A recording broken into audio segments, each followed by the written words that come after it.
Peace cannot be kept by force, it can only be achieved by understanding, once said Albert Einstein. And yet in a world where the teachings of peace and love are abundant, why do we see such stark contrasts in actions?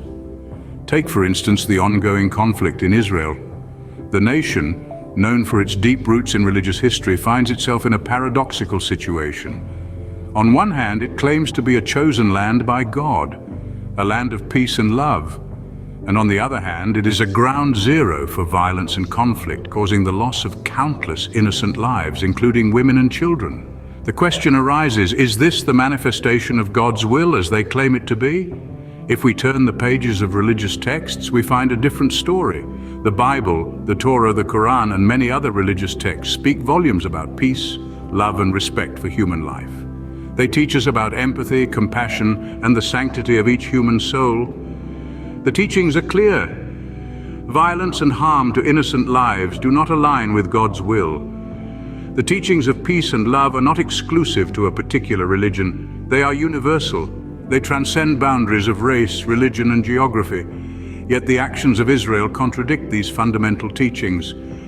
Thousands of innocent lives have been lost, families torn apart, and humanity seems to be at stake.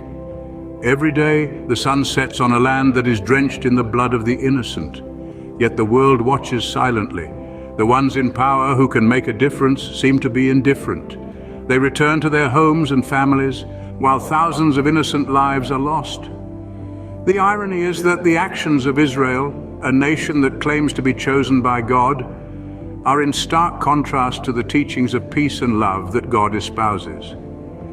The destruction and loss of over 40,000 lives is a glaring example of this paradox.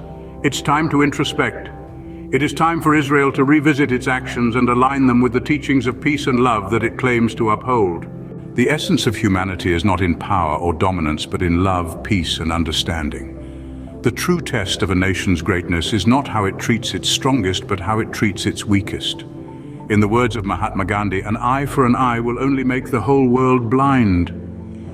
It's high time that we understand this and strive towards a world that embodies peace, love, and humanity.